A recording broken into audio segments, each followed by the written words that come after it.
La gracia y la paz del Señor esté con todos vosotros en esta mañana, en esta lectura que hemos hecho del Santo Evangelio en San Lucas, en el capítulo 2, desde el versículo 41. Es un relato de la infancia de nuestro Señor Jesucristo. En este tiempo que estamos celebrando ya estos domingos posteriores a la Epifanía, a la fiesta de la Epifanía, en la que celebramos esa manifestación del Señor, ¿no? Especialmente la manifestación que se dio lugar hacia los Reyes Magos, pero luego hay otras epifanías que vamos a ir también viendo en algunos de estos domingos posteriores a esa celebración. Pero este domingo especialmente vamos a ver un aspecto profundo y misterioso que nos relatan los evangelios acerca del Señor Jesucristo. Y es ese aspecto acerca de su infancia, los pocos datos que tenemos acerca de la infancia de nuestro Señor, aquello que el Señor ha querido que conozcamos, ¿no? Acerca de ese periodo del Señor entre su nacimiento y el inicio de su ministerio, todo su crecimiento y su desarrollo, y también la relación que Él tiene con su santa, con su sagrada familia, ¿no? Entonces, esto es algo profundo, misterioso, pero que trae para nosotros enseñanzas muy ricas para la vida de los creyentes. Así que hoy vamos a considerar este pasaje que hemos leído, que hemos considerado en la proclamación del Santo Evangelio. Y para ello, si vemos el contexto inmediato, en el versículo 39 del capítulo 2 de San Lucas, nos dice: después de haber cumplido con todo lo prescrito en la ley del Señor, volvieron a Galilea, a su ciudad de Nazaret, y el niño crecía y se fortalecía, y se llenaba de sabiduría, y la gracia de Dios era sobre él. ¿A qué se refiere este contexto previo, ¿no? A lo que hemos estudiado también en el tiempo del Adviento, ¿no?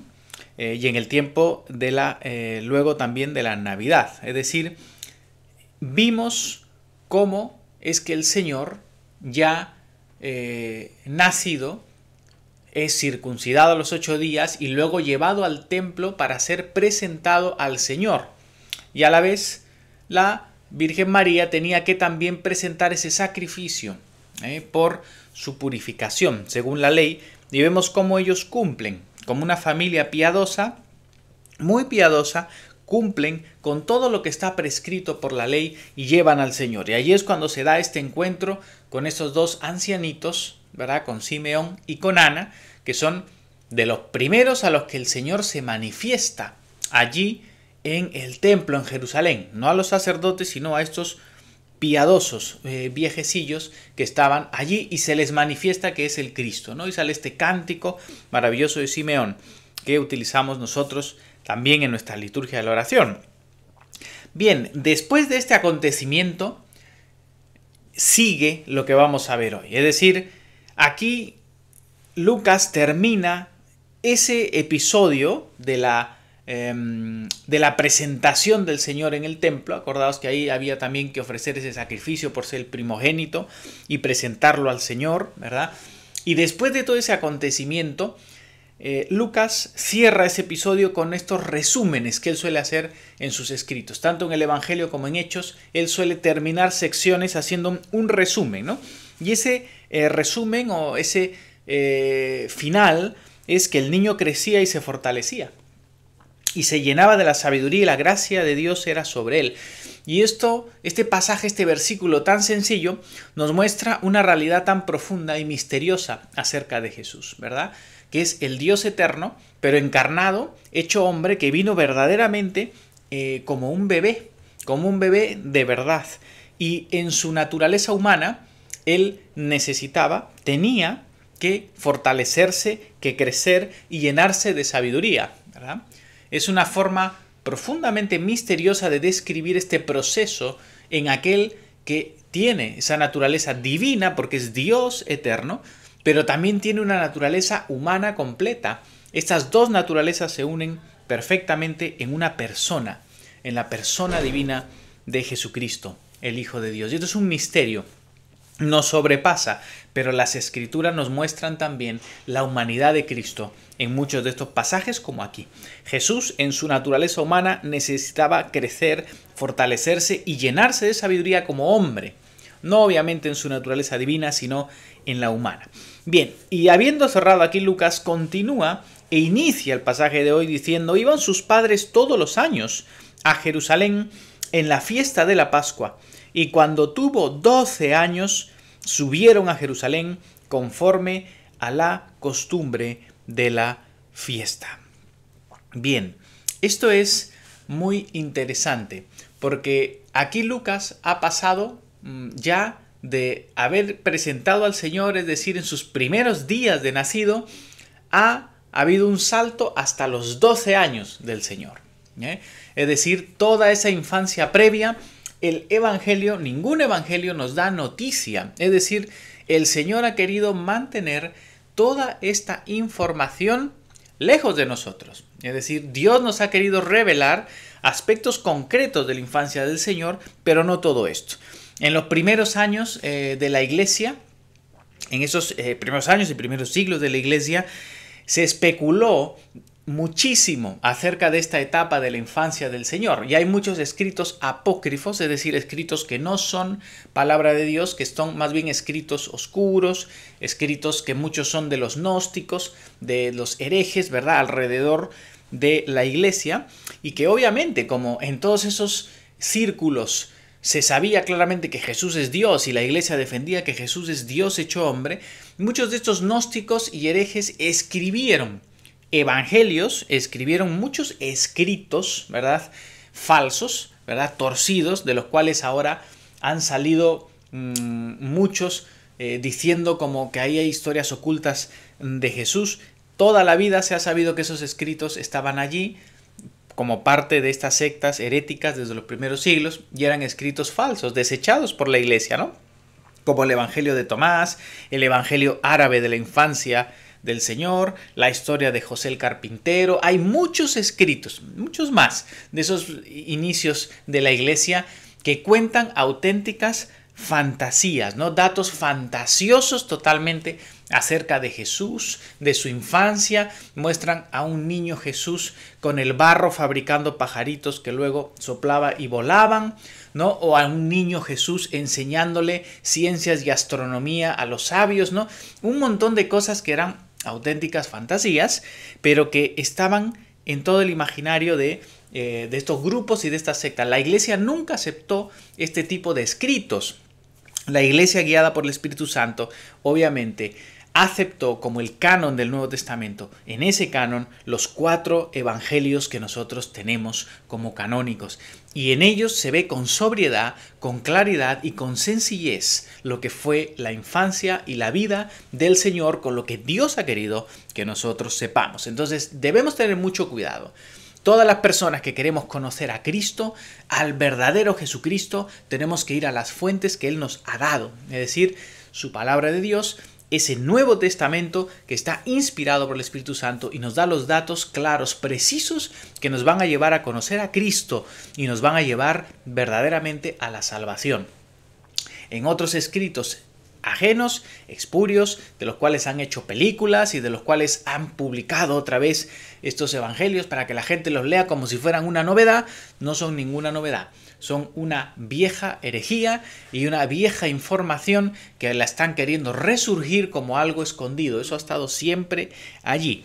Pero nosotros, los que con sabiduría queremos conocer a Dios, vamos a la fuente de donde el Espíritu Santo ha guiado a la Iglesia para darnos a conocer al verdadero Cristo, al verdadero Señor. Bien, entonces los datos que nos da San Lucas son verdaderamente los suficientes y necesarios como la instrucción acerca del Señor y su infancia para la Iglesia. Y nos deja a nosotros lecciones preciosas acerca de la vida del Señor Jesucristo, en su infancia y también de su sagrada familia, de esta sagrada y preciosa familia de Nazaret. Así que esta doctrina, esta enseñanza es más que suficiente para nosotros hoy.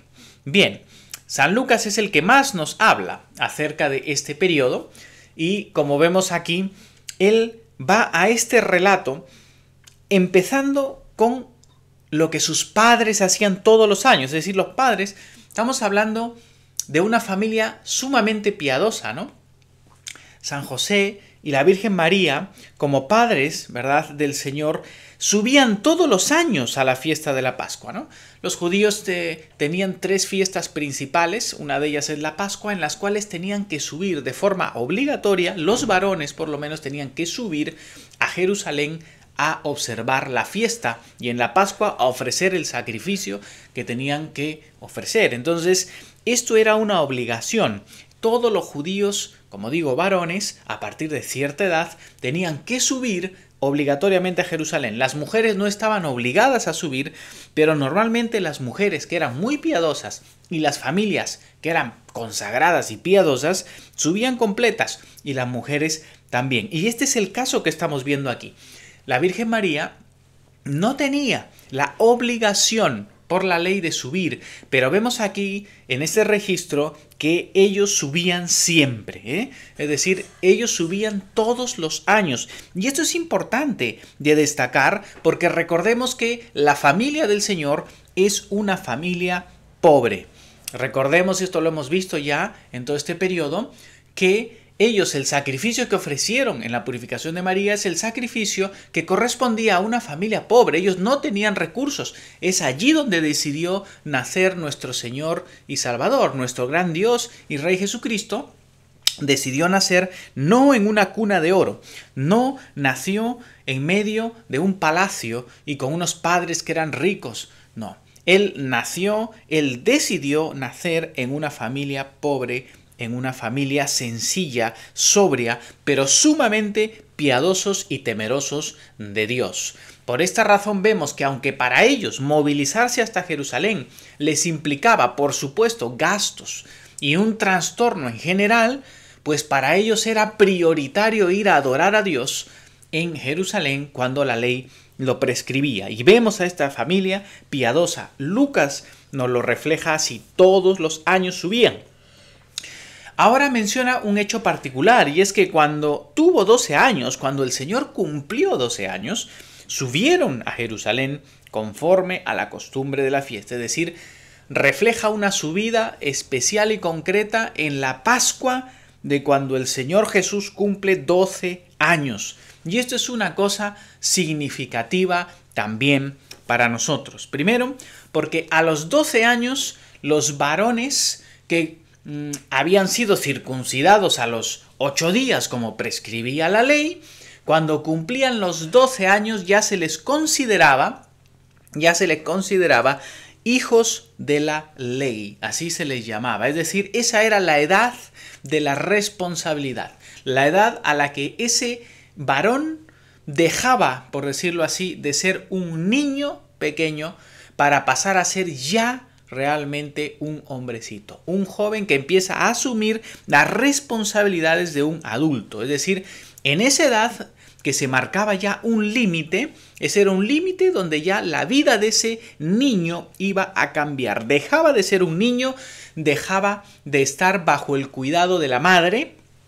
Hasta ese momento como niño estaba bajo el cuidado de la mamá, pero en ese momento pasaba a estar bajo el cuidado del padre. Es decir, no es que el padre estuvo ausente antes, pero en ese momento el padre empieza a trabajar en la disciplina, en la vida de ese niño, de ese jovencito.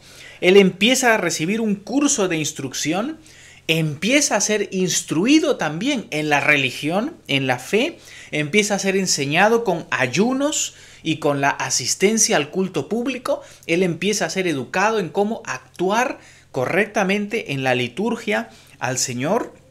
Además empieza también a aprender un oficio. Esa es la edad en la que este jovencito empieza a ser instruido en un oficio y queda, como digo, principalmente bajo la instrucción y la educación del padre, ¿eh? Él ya asume en ese momento sus responsabilidades como varón ante la ley de Dios.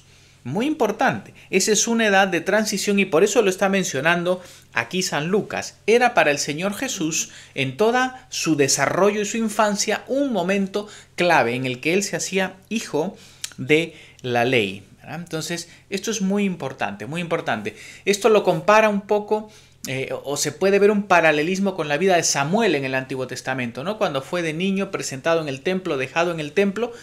Y según las tradiciones judías, cuando él empieza a oír la voz de Dios, cuando el Señor le llama, y él está con el sacerdote Elí allí, y el Señor le llama, según toda la tradición judía, eso fue a sus 12 años, ¿no? En ese momento justo en el que él asume esa figura ya de responsabilidad. Y algo así estamos viendo aquí con el Señor, ¿eh? El Señor es llevado al templo ya, después de esa presentación de bebé, ahora aquí cuando ya él es un hijo de la ley. Bien, estas cosas, nada más así de entrada, ya nos dejan a nosotros como cristianos enseñanzas valiosas, ¿no?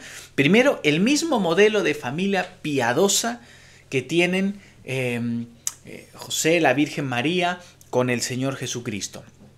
Es un modelo para nosotros porque ellos lo que nos muestran es que a pesar de tener una vida sencilla, de ser pobres y humildes, ellos son una familia que sabe priorizar los aspectos de la vida y le dan a Dios el primer lugar. Como digo, ellos podían, con los recursos escasos que tenían, haber priorizado otras cosas, pero para ellos la prioridad era adorar a Dios rectamente y subían a las fiestas siempre, cuando era debido, cumplían con lo que era del Señor. ¿Cuántas familias hoy cristianas no toman sus decisiones así y priorizan otro tipo de cosas? Priorizan el ocio, priorizan vacaciones, priorizan trabajos, carreras y otro tipo de cosas antes que realmente adorar al Señor y estar en una relación recta con lo que el Señor nos pide. Aprendamos de esta familia a ser familias humildes, sencillas, aprender a vivir con contentamiento y en pobreza, sin estar buscando cosas grandiosas, vivir en sencillez, pero familias temerosas de Dios, que saben utilizar sus recursos para lo central, que es para amar a Dios sobre todas las cosas y al prójimo como a nosotros mismos. Ese es el corazón que debe tener una familia piadosa. En segundo lugar, para las familias de hoy, este es un muy buen parámetro en la educación de los hijos, las edades de los hijos y los momentos en los que la vida de los hijos tienen una transición.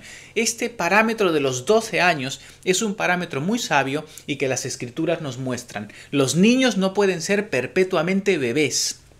Y hoy en día, en nuestra sociedad, incluso dentro de la iglesia, en muchos cristianos, vemos una educación desastrosa de los hijos. Hijos que no dejan de ser bebés nunca. Hijos que llegan hasta ya edades tremendas de adultos, pero siguen siendo bebés que nunca han aprendido a tomar responsabilidades, que nunca han sido instruidos en los oficios y en las cosas que deben cumplir, nunca han sido instruidos tampoco en la vida religiosa, es decir, en cómo orar, en cómo comportarse dentro de la adoración y del culto divino, en el servicio a Dios.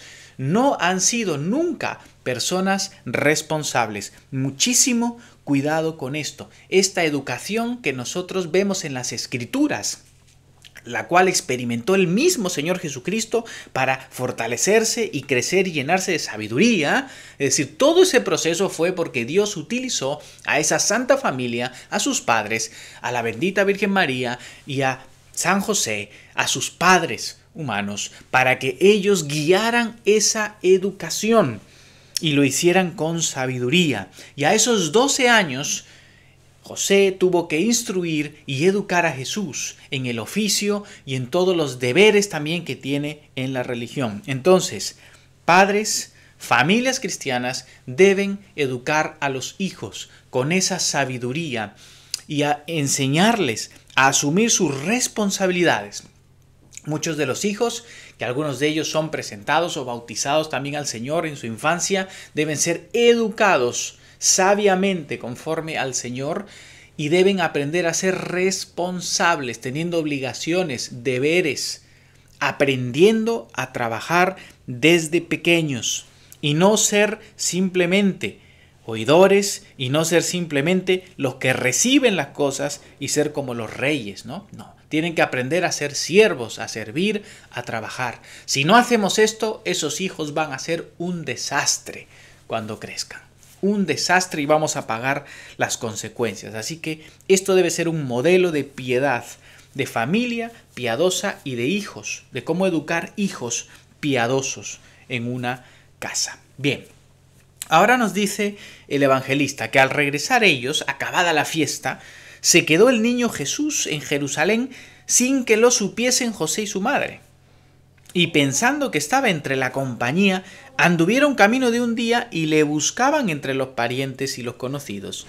Pero como no le hallaron, volvieron a Jerusalén buscándole. Bien, pues ocurre esta situación tan complicada, ¿no?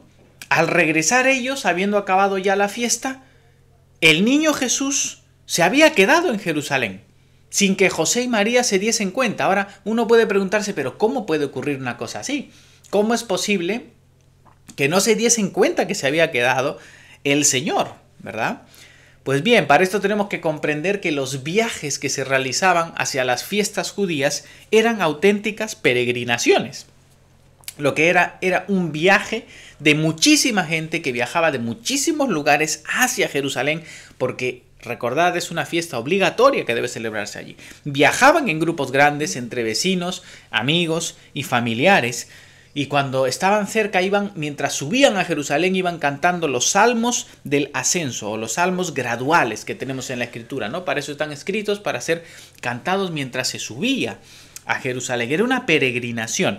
Tenemos que entender también que en la época del Señor el concepto de familia es bastante más amplio de lo que hoy se vive. Hoy en nuestra sociedad, en nuestro contexto, la familia y todo en general es visto de una forma absolutamente individualista, ¿no? Soy yo y mi familia, yo, y estamos cerrados en nosotros mismos. Ese pensamiento, que además es muy malo, es ajeno al tiempo del Señor. En el tiempo del Señor la idea de familia es mucho más abierta y más comunitaria. Entonces los niños, los hijos, no están encerrados solamente en el núcleo de su familia, sino que realmente los hijos también son hijos de la comunidad. Entonces están en medio del pueblo, son parte del pueblo. Entonces, en esos viajes comunitarios, que eran una auténtica peregrinación, los niños estaban dando vueltas por allí, entre las diferentes familias y miembros y amigos de la comunidad, y pasaban el día entre ellos repartidos en diferentes lugares. Ese aspecto comunitario es el que debe existir en la iglesia siempre, como comunidad. Por eso en las epístolas muchas veces Pablo, también el apóstol Juan, se refieren a la comunidad de la fe como una familia, ¿verdad? Donde hay padres, donde hay jóvenes, donde hay hijos, de una forma comunitaria como iglesia. Y esto también nos enseña a nosotros algo. Las familias en la iglesia y los creyentes en la iglesia nunca deben adoptar una posición individualista de yo soy aquí solo, nadie se mete en mi vida, nadie tiene por qué decirme nada ni participar de mis cosas, nadie tiene por qué meterse con mis hijos, y cosas de ese tipo no tienen cabida en la comunidad de la fe. En la iglesia, que la iglesia es una familia, unidos en Cristo como pueblo y como familia, una familia que tiene padres, que tiene hijos, que tiene hermanos, donde todos tenemos parte en el otro, y nadie tiene dentro de la comunidad de la fe derecho a decir no, esta es mi parcela, esta es mi vida, estos son mis hijos, aquí tú no tienes cabida. Eso no existe en la vida de la iglesia, y eso es lo que nos muestra aquí esta visión de familia y comunidad que existía en el tiempo del Señor. Entonces, por este motivo, es muy fácil comprender cómo es que no se dieron cuenta que el Señor Jesús no estaba con ellos. Solamente al llegar al final de ese día, cuando seguramente ya llegarían, pues al final, cerca al tiempo del descanso o también de la oración, se dieron cuenta que el Señor no estaba realmente, cuando preguntaron entre los amigos y los familiares, ¿no? Entonces, ¿qué hicieron? Pues tuvieron que volver a Jerusalén para buscarle, ¿no? Podemos imaginar el miedo que sintieron ellos de darse cuenta que el Señor no estaba en medio de toda la compañía que venía con ellos, y tenían que volver a Jerusalén, a la gran ciudad, donde había en esa época y en ese contexto pues miles, hasta millones de personas congregadas y reunidas allí por el tema de la Pascua.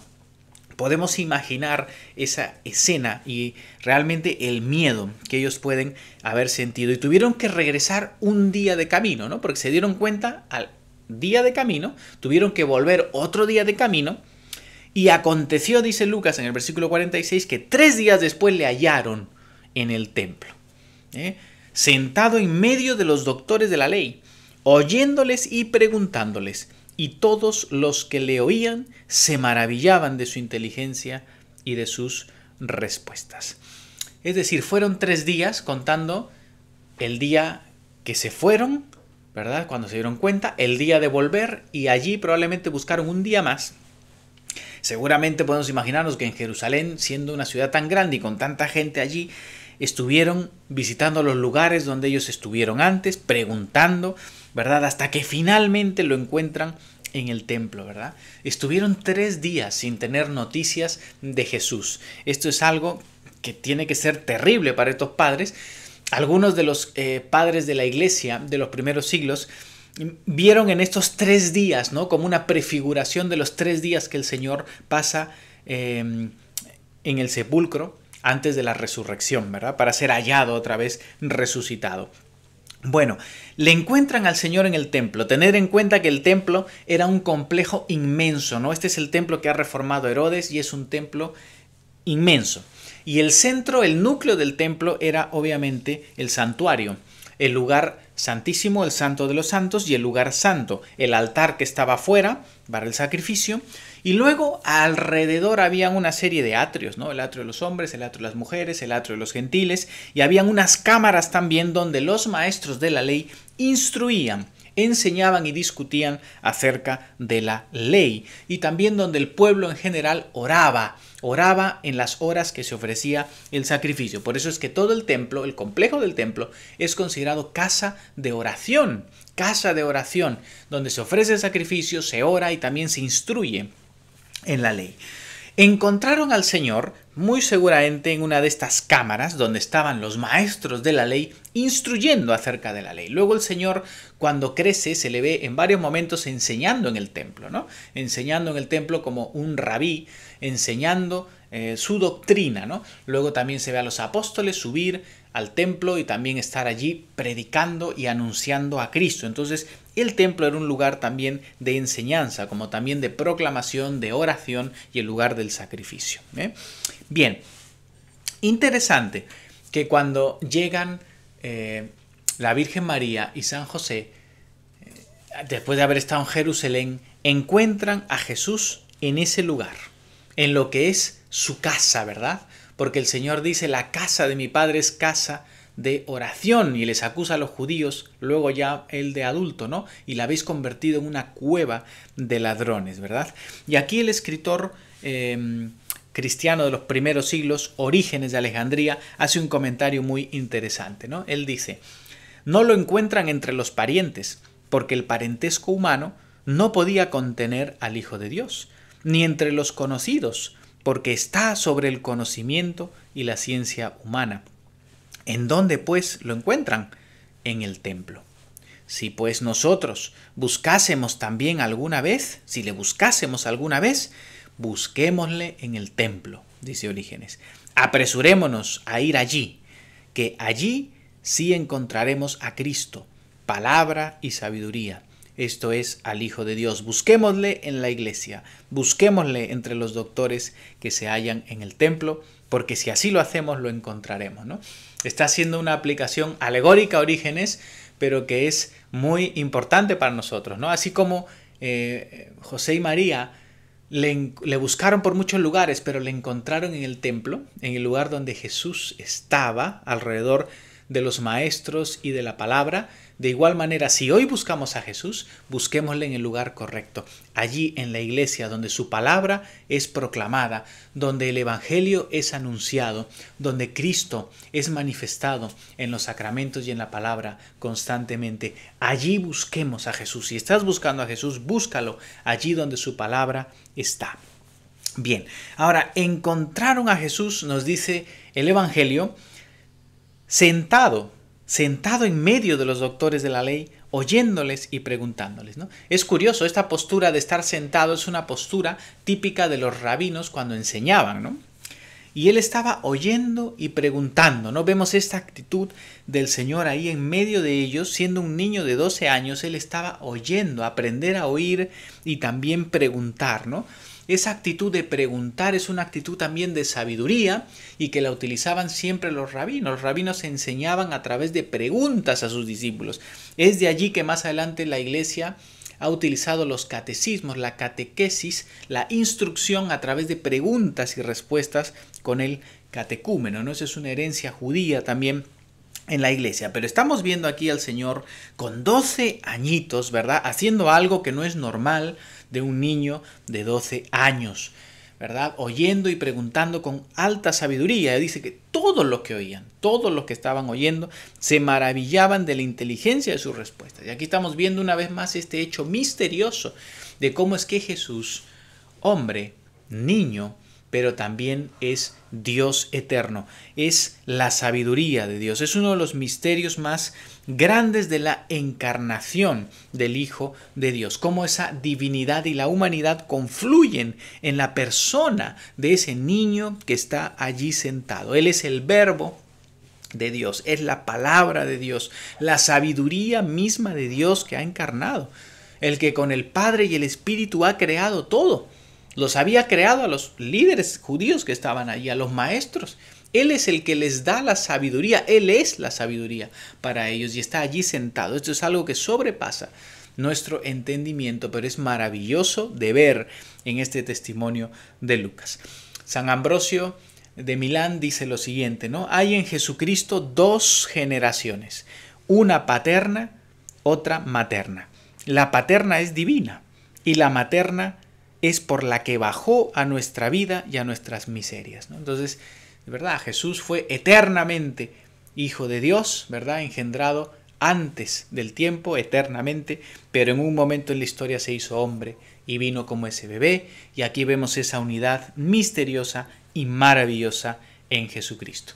Pero ahora, aunque Jesús está allí sentado como un niño, este no es el momento de su manifestación pública, no es el momento del desarrollo de su ministerio, eso empezará luego en su bautismo con Juan, que consideraremos más adelante en este tiempo de la Epifanía. Ahora el Señor es allí un niño, y un niño obediente y sujeto a sus padres y sujeto a sus autoridades religiosas. Por eso Él está allí sentado, oyendo y preguntándoles, ¿no? Al respecto de esto dice también Orígenes de Alejandría, que ya he citado, dice, porque era hijo de Dios, se encuentra en medio de los doctores, instruyéndolos con su sabiduría. Porque era niño, se encuentra en medio de ellos no enseñándoles, sino preguntándoles. Por lo cual dice, sentado en medio de los doctores, los escuchaba y les preguntaba. Por su misericordia nos enseña de este modo que corresponde a los niños, aun cuando sean sabios e instruidos, más bien oír a sus maestros que desear enseñarles y jactarse con vana ostentación. Preguntaba no para aprender, sino para ilustrar preguntando. Que el preguntar y el responder con sabiduría nacen de una sola fuente de doctrina. Es decir, aquí nos muestra una vez más en este comentario Orígenes que realmente el Señor supo sujetarse como un niño, pero a la vez en su trascendencia divina, con sus preguntas y con su oír, manifestando su divinidad, estaba desde su actitud humilde enseñando sabiduría a los que estaban allí como sus maestros. Eso es un misterio profundo y precioso. Ahora, nos sigue diciendo Lucas en el versículo 48, cuando le vieron, es decir, cuando sus padres le vieron, se sorprendieron. Esta es una palabra que muestra una sorpresa tremenda, ¿no? Se sorprendieron grandemente. Y le dijo su madre, hijo, ¿por qué nos has hecho así? He aquí tu padre y yo te hemos buscado con angustia. Entonces, podemos imaginarnos esta escena otra vez de ese encuentro, ¿no? De la Virgen María ver allí a Jesús después de haberle buscado 3 días, de haber estado pensando pues cosas graves como normalmente ocurriría en la mente de un padre. Cuando le encuentra, pues de inmediato se sorprenden tremendamente, ¿no? Y María le dice, pues hijo, o niño, se puede traducir también esa palabra, ¿no? Hijo, ¿por qué nos has hecho así? O como dice en otra traducción, ¿por qué nos has tratado así? Tu padre y yo te hemos buscado con angustia. Esa palabra es fuerte, angustia. Es una palabra que utiliza Lucas, una palabra griega que utiliza Lucas solamente 2 veces fuera de esta, ¿no? Una de ellas es en la historia de el rico y Lázaro, y cuando el rico está en el sufrimiento, ¿no? Está en el fuego, en el infierno, y dice que era gravemente atormentado. Esa es la palabra que utiliza. Y también utiliza esta palabra Lucas cuando en Hechos de los Apóstoles San Pablo se despide de los presbíteros de Éfeso y dice que ellos se dolieron con muy grande dolor, ¿no? Cuando Pablo les dijo que no le volverían a ver. Entonces es una palabra fuerte, ¿no? Ellos habían estado tremendamente atormentados, angustiados, con un gran dolor, 3 días sin encontrar al Señor. Ahora, ante estas palabras, ¿no? Nosotros que tenemos que comprender realmente, ¿no? Que el Señor no está siendo desconsiderado con sus padres, es decir, el Señor no se ha quedado allí desobedeciendo a sus padres, el Señor nunca pecó, Él ha sido hombre sin pecado para morir por nuestros pecados, ¿no?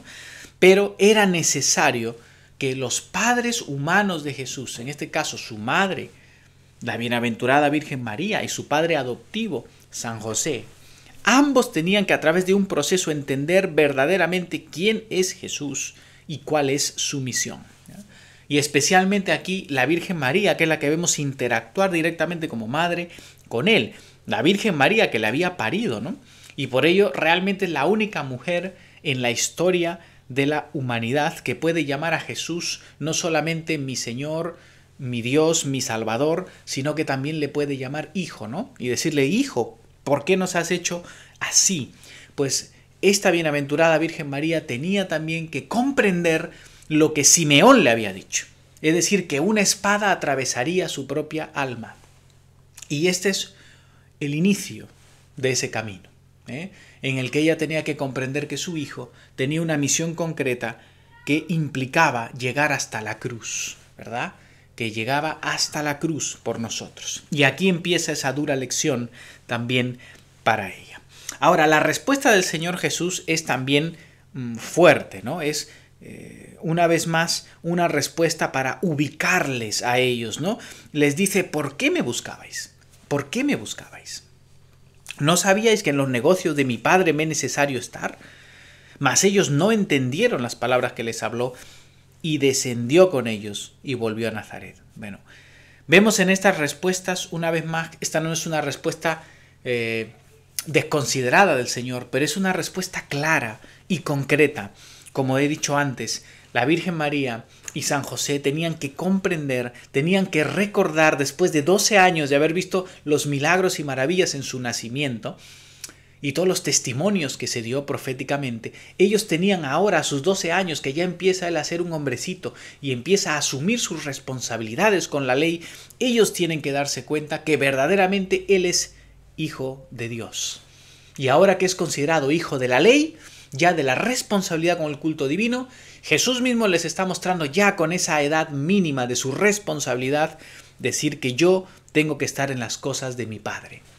En los negocios de mi Padre me es necesario estar. Es decir, con esos 12 años, como hijo de la ley, Bar Mitzvah, se llamaba esa expresión para ellos, se muestra que él ya asume claramente su misión y sus padres tienen que entender. ¿Cuáles son esos asuntos de su Padre? La salvación del mundo. Cristo vino a este mundo para salvar a los pecadores, de los cuales yo soy el primero. De tal manera amó Dios al mundo que dio a su Hijo unigénito, para que todo aquel que en él cree no se pierda, mas tenga vida eterna. Es decir, el Padre entrega al Hijo, el Hijo mismo se entrega por nosotros. Y allí vemos esta obra maravillosa de la voluntad única de Dios, Padre, Hijo y Espíritu Santo, que es salvar a los pecadores. Y Cristo estaba allí, en los negocios de su Padre. Gloria a Dios, ¿verdad? Y ahora este pasaje va a terminar con esta idea preciosa, ¿no? Y descendió con ellos, ¿no? Es decir, ellos no entendieron las palabras que habló porque, como digo, es un proceso en el corazón y en la mente de ellos y de todos hasta hoy. Pero después de ese evento, él descendió con ellos y volvió a Nazaret y estaba sujeto a ellos. Es decir, el Señor, después de esto, descendió otra vez a Nazaret y estuvo sujeto a sus padres. Aquí vemos a Jesús que siendo Dios eterno, pero siendo hombre también, él como un niño se sujetó como un hijo obediente, siendo Dios, siendo el que había creado todas las cosas, él se sujeta en obediencia a sus padres humanos en todo cuanto le correspondía. Por eso esas lecturas preciosas que hemos hecho en Colosenses 3, versículo 12 al 21, ¿verdad? También hablando acerca de ese comportamiento sabio de los hijos con los padres. También en el Eclesiástico 3, 1, 17, el hijo sabio, el hijo que cuida y ama y honra a sus padres. Cuán importante este ejemplo de Cristo para todos los hijos, para todos los que somos hijos, ¿verdad? Y todos somos hijos, ¿verdad? No todos somos padres, pero todos somos hijos. Y tenemos que aprender de Jesús, ese sabio comportamiento con los padres, como Jesús mismo, hijo obediente, lo hizo. Él conocía su paternidad divina, que era la principal, pero eso, su paternidad divina, le llevaba justamente a honrar también la maternidad humana de María y también la paternidad adoptiva que tenía de parte de San José. Bien, y vamos a terminar como termina Lucas aquí con estas palabras, ¿no? Dice, y su madre guardaba todas estas cosas en su corazón, y Jesús crecía en sabiduría y en estatura y en gracia para con Dios y los hombres. Termina otra vez Lucas esta sección con esta especie de resumen, ¿verdad?, final, ¿no?, de toda esta sección. Su madre María, como ya nos lo ha mostrado Lucas en otros pasajes, constantemente cuando se encuentra con estas situaciones llenas del misterio y del poder de Dios, ella guardaba las cosas en su corazón, meditaba en estas cosas, y esa actitud de la Virgen María es la actitud perfecta que debemos tener nosotros ante los misterios de Cristo. Al Señor Jesucristo, su madre María no podía comprenderlo plenamente. Ella le había parido, le estaba criando, pero ella no podía comprender el alcance de su persona y de su obra. Y lo mismo ocurre con nosotros. Hay muchas palabras y hechos de Jesús en los evangelios que nosotros no podemos llegar a comprender plenamente. No podemos llegar a comprender plenamente cómo en Cristo la divinidad y la humanidad se unen en su persona y lo que Cristo hace y enseña muchas veces. Pero nosotros podemos, al igual que la Virgen María, y debemos guardar todas estas cosas en nuestro corazón y meditar en ellas en oración.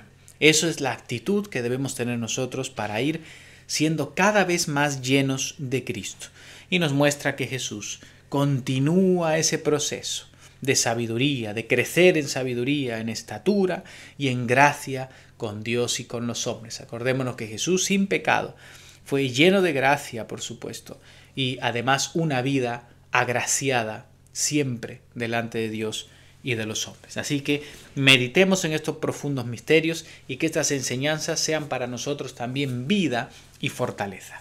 Como conclusiones, esta familia preciosa, la familia de Nazaret, la Santísima y Sagrada Familia, debe ser y es el modelo de familia piadosa, sobria y una familia santa para todos los cristianos y familias cristianas, que sepamos poner nuestras prioridades y a Dios primero en la realidad y en la práctica, que nuestros recursos y nuestra pobreza y todas nuestras capacidades estén para Dios primero.